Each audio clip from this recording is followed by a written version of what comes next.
Hello, people. My name is Peter with Geeks Trucking. How are y'all doing today? This is part two of my video from today. I got a call, and that's what cut that video short. So, as you can tell, it's darker out, and I'm sitting at a TA off of Interstate 84 in New York. Um, yep. So, let me tell you about this load, completely about it. Okay, so I actually picked up the load yesterday. It was only a 251 mile, and I finished it today. So that should give you a brief idea of what I've gone through. But hold on one second.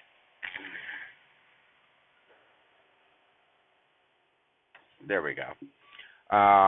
So yesterday, I get there and I get it loaded. I get it changed. I reconnect the gooseneck, and none of my trailer lights would come on. After fiddling around with it for a little while, trying to figure out what caused the problem,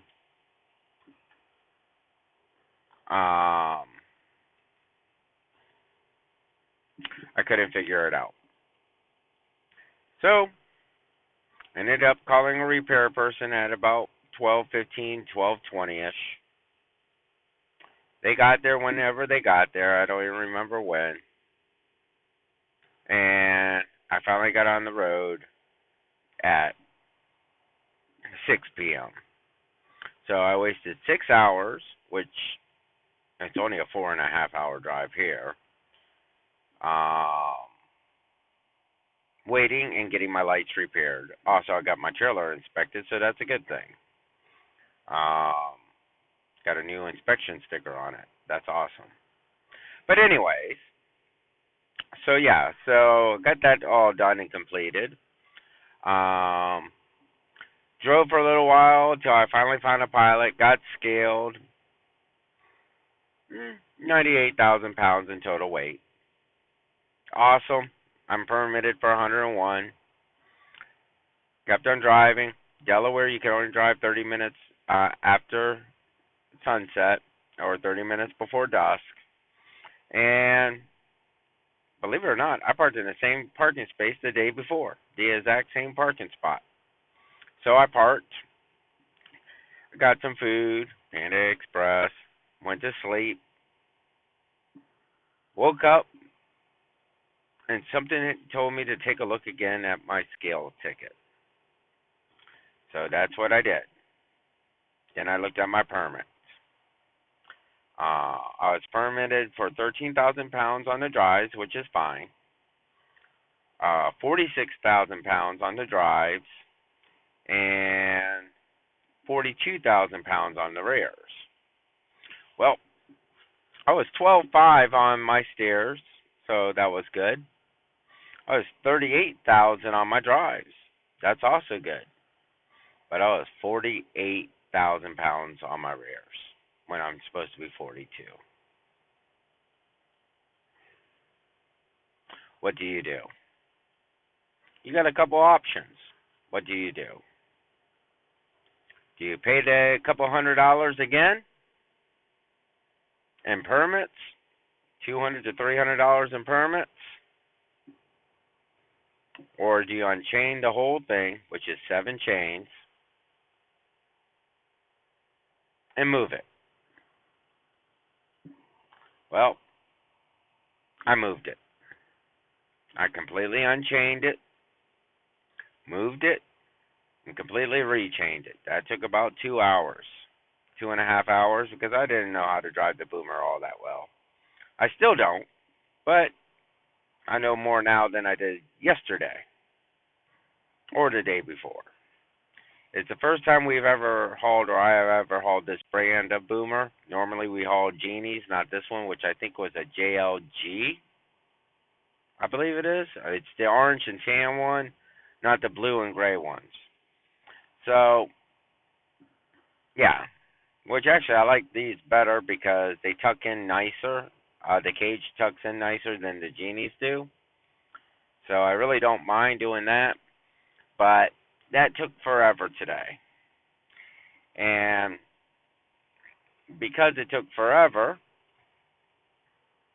I missed my other load. So, needless to say, things happen. Things happen a lot. You saw where I delivered today in my previous video, and if you haven't watched it, watch it.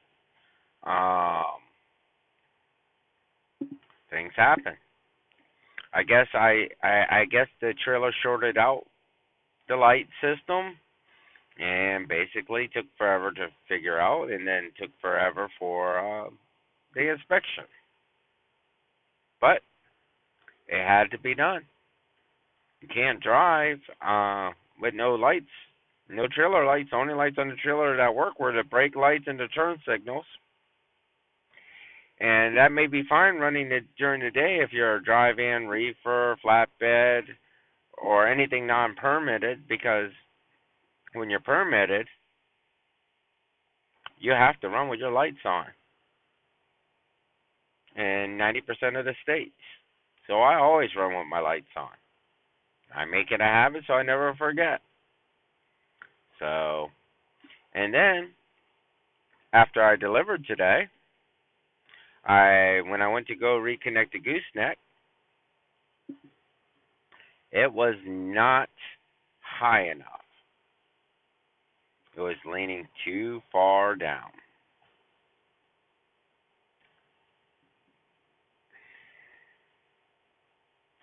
The solution to that, throw a chain up and over the gooseneck to the back of the trailer, back it up a little bit, get a piece of half-inch dunnage, put it underneath one of the wheels, jam it in there.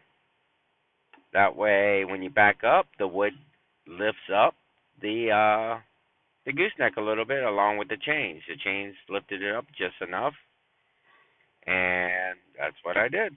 Ruined my dunnage, broke it all to pieces and stuff, but you got to do what you got to do to get reconnected so you can get on your way. So that's what I did. And then I backed up into that very nice field. I hope I didn't leave too many tire marks, but considering I'm 3-axle, 12 tires in the rear, I'm pretty sure. And I had a little bit of an audience too watching me, but there's no other way for me to do it. I couldn't back up. The road was too narrow. I had to turn around in order to get out of there. Sometimes you just got to do what you got to do. And that's the reason why I'm sure Devil Dog doesn't miss things like that.